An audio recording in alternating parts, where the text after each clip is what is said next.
Hi, everyone. We're just getting people into the room, so bear with us just for a few moments and we'll be good to go. Coming up today, we've got Bill Coleman from the Digital College. Really happy to have him here today, and we will be presenting very, very soon.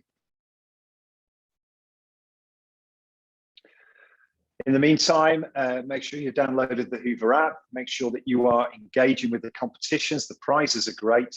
Make sure that you are going to the exhibitor booths and that you are accessing all the different functionality from the Hoover app. This conference over this week, themed every day, is great anyway, but it's even better if you are able to access the app and get engaged and involved that way around. Okay. So we know if you were able to join us for the two previous sessions that today's theme is learning through technology. And we've already heard from Sian Wilson at Practice Labs, and we've also heard from Emma Cook, who is from Cognisoft, our sponsors for the whole conference.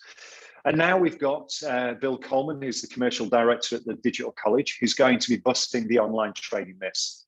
Bill will be looking at whether you are using online learning in the most effective way and challenge everyday assumptions about online learning and how you invest your time, budget, and resources. We're told Bill will also be taking a look into the future direction of online training and discussing whether digital inclusion will soon be a thing of the past. I can't wait for this. I've been really looking forward to this session. So without further ado, over to you, Bill. Thank you, Scott, for that introduction. Welcome, everybody. It's good of you to join me, especially as this is the lunchtime session and most people will be tucking into their sandwiches. Maybe you are, but it's great to have your company. I am going to get started straight away. If I could have the first slide, please. Okay, and perhaps take us to slide 3. That would be great. So before I start going into some of the background and talking about the online training myths, I thought it would just be useful to tell you a little bit about us, not too much, just so you know who we are and what we do. The Digital College was established around about 10 years ago.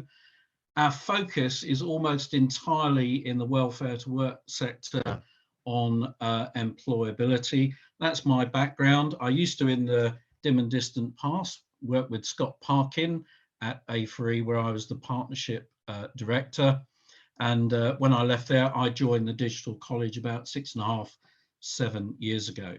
Interestingly, at that point in time, we only had 6 courses. And as you'll see very shortly on the next slide, we're pushing over 80 at the moment.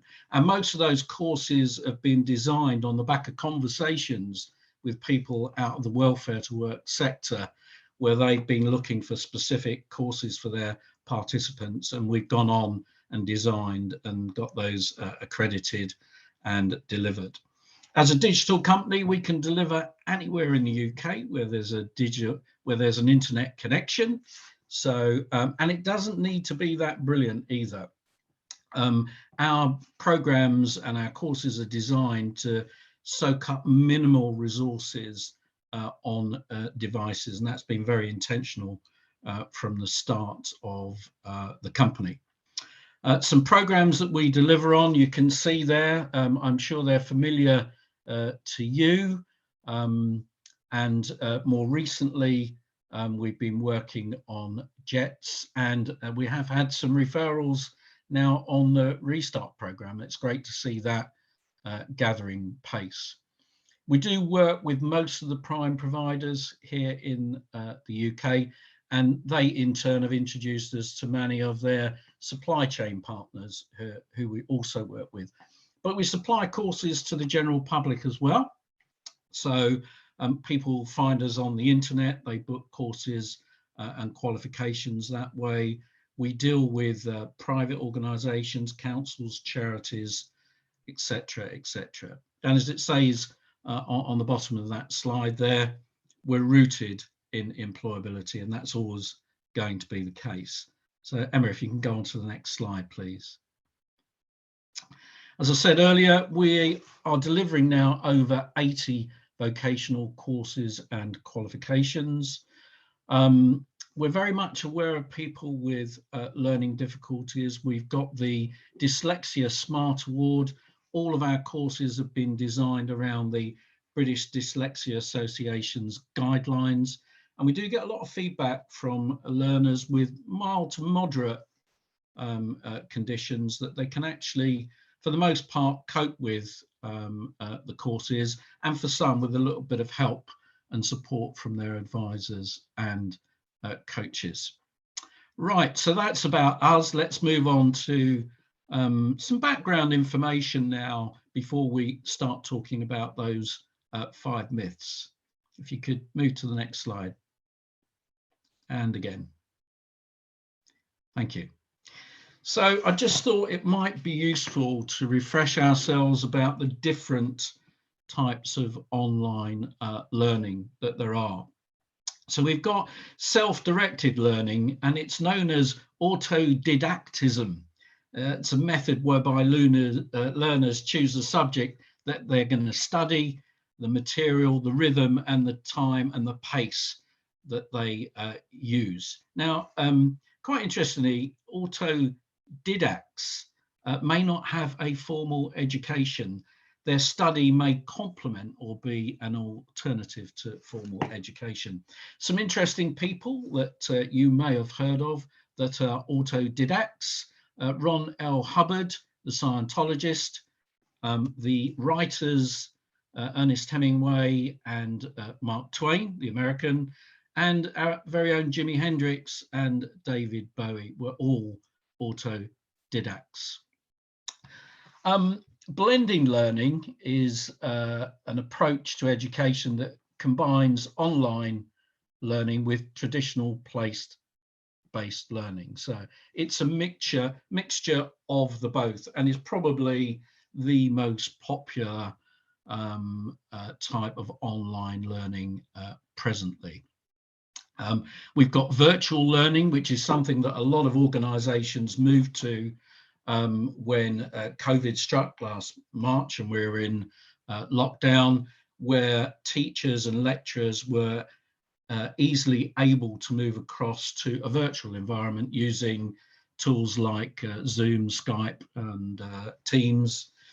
And they would meet as we are now. They could have breakout rooms, and they would replicate as far as possible the place-based learning environment. And then we have things like Moocs. These are massive open online courses designed by universities and large corporate organizations like Microsoft and Google. They're large scale, initially free for people to use, but organizations are getting quite smart now and starting to charge for those services. So I hope that gives a little bit of context around the different types of online learning that you can come across out there in the workplace. So I think it's quite a good time to start with our very first poll of this session. So I would like you to answer the following. If your organization did switch to some form of online learning during COVID, were you able to satisfy your participants' requirements? You've got 4 answers.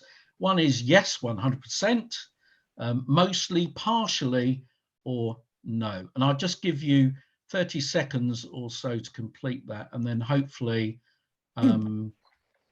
one of the team will be able to give us the results to that. Absolutely. We're just looking at those coming in at the moment, Bill. For those who haven't used this before, if you're looking at your Hoover app, if you're in through the phone, you should be able to do it via your agenda where you first came into the session. And if you're using the desktop, you'll see it just to the right of the screen where you can see Bill and his presentation. So we've got those answers coming in at the moment for you, Bill. We've got 11% are saying yes, 100%. About 80% at the moment are saying mostly. We've got 10% saying partly. Unfortunately, we've got 0% at the moment saying no. Okay, well, that's that's kind of what I would expect. So for the most part, we can say that they have been able to satisfy their requirements. Quite interestingly, at the start of lockdown, we got approached by a council in Wales that were signing up some young people for a construction program. And of course, they couldn't do the class-based training for the CSCS card, which was part of what they were studying, the qualification they wanted to get. So they quickly switched to our online of the CSCS card and were able to maintain that program. It was called Inspire to Work, with their cohort of young people that were already signed up. And they shared that information with other providers, other councils in Wales. In fact, they had a networking group, and another 4 of those councils quickly jumped on the back of that, as they were kind of left without too many viable options. And I think we've all seen, you know, in our working lives, how quickly everyone has adapted to that change in circumstances. Okay, if you could just move on, that'd be great.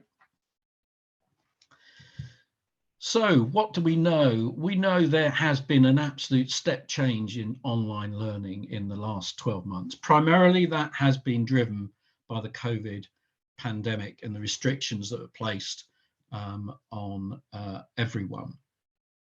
We know that online learning is growing at a pace and is seen now as a very viable option to augment traditional learning and in some cases replace elements of it.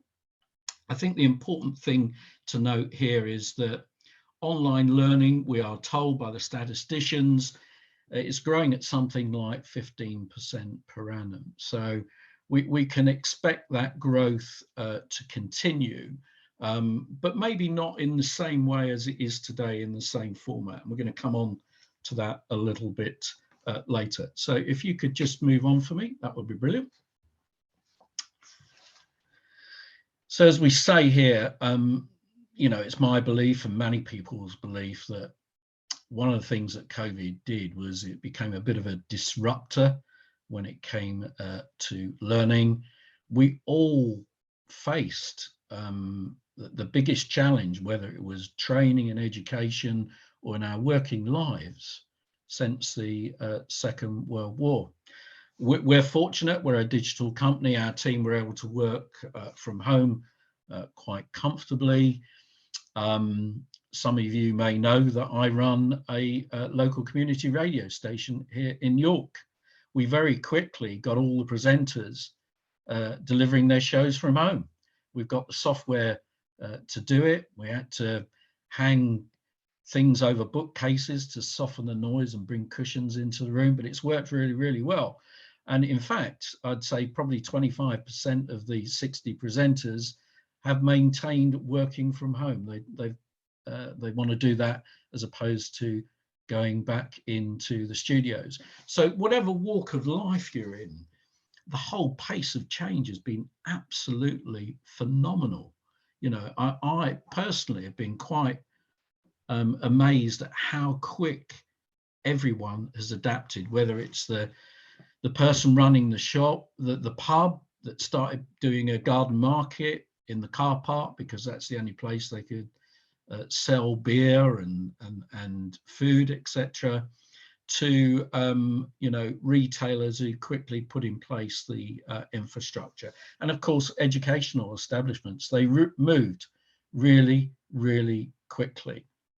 I guess the people who may have suffered most in all of this in our industry is the place-based learning providers, because their whole model was predicated on classroom training, and they've really had to try and adapt as quick as they can. And as you've seen from the example I've used of the college in Wales, e-learning training providers have taken up a lot of the slack to ensure that people can maintain their delivery. So let's move to the next slide and just look at some of the strengths, weaknesses, opportunities and challenges around e-learning and online learning. We know that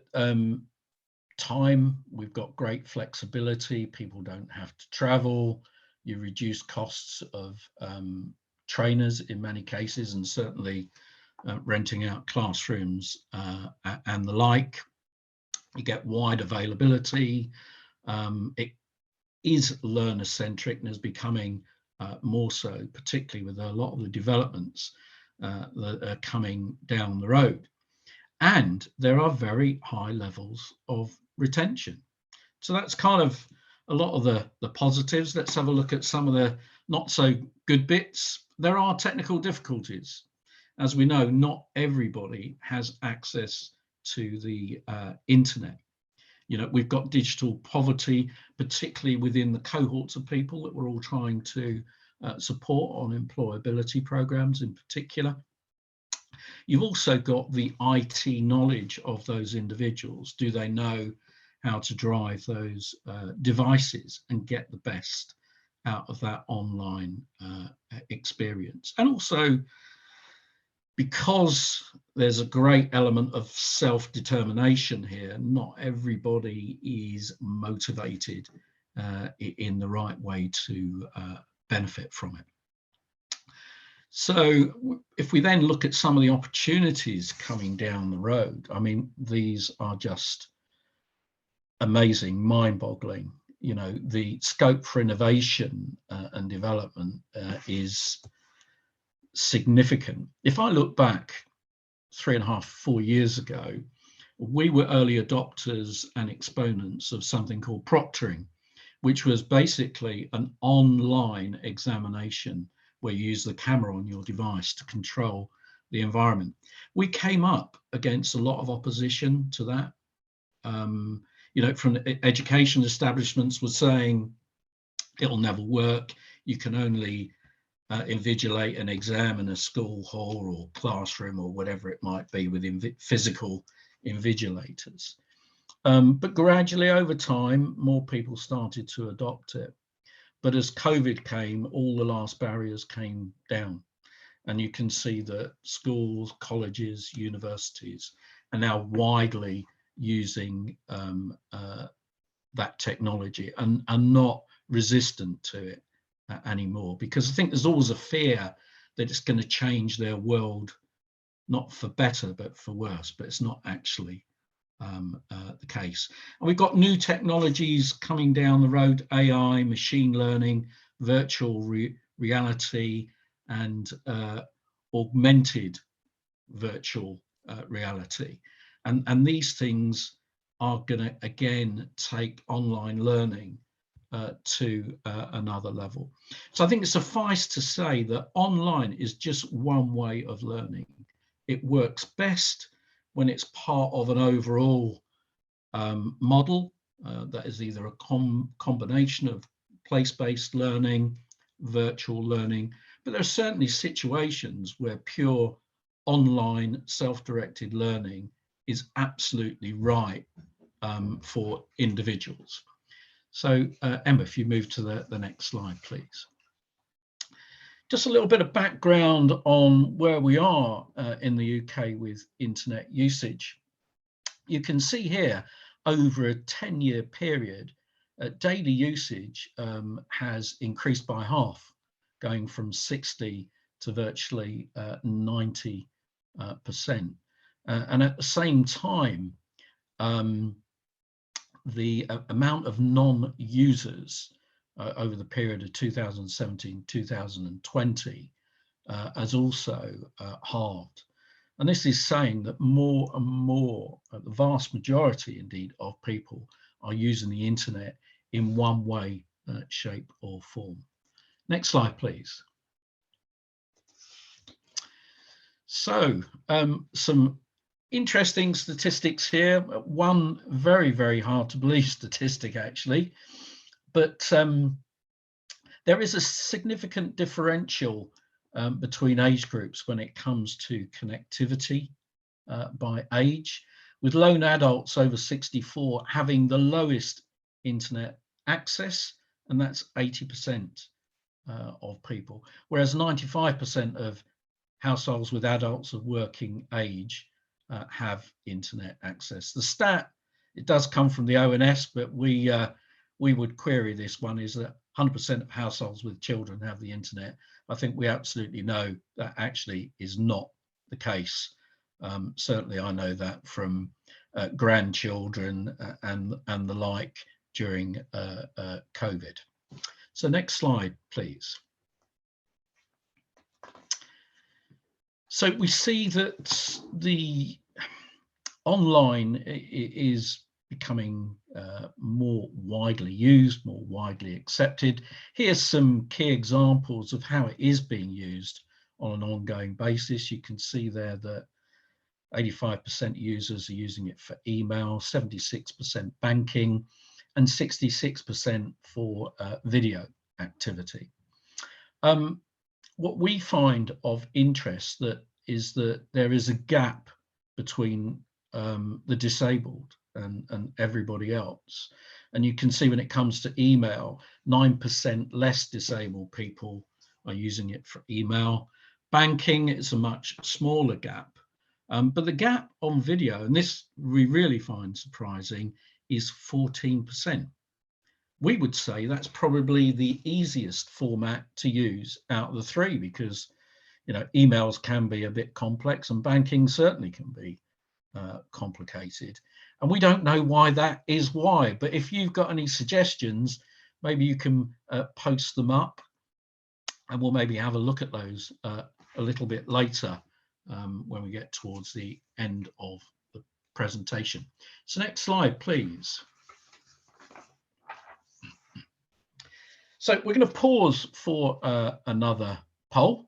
And this one is, we're asking you, what do you think the level of online usage is amongst adults in the last 3 months of 2020 when it comes to taking a fully online course? You've got some options: 5%, 13%, 26%, or 48%. Okay, Bill, right. So we've already got answers in for this one. So let me have a look so I can see the results. So at the moment, we have 8% are saying 13%. We have 20% of people think it's 26%, and 73% of those who've answered think it's 48%. That's confusing. 48% we think, Bill. Right, okay. So that is really, really interesting statistic, because the answer is 13%. I knew we were going to be wrong. I knew as I saw it happening, I thought that's a trick. We're all going to answer one way and he's going to tell us it's another one.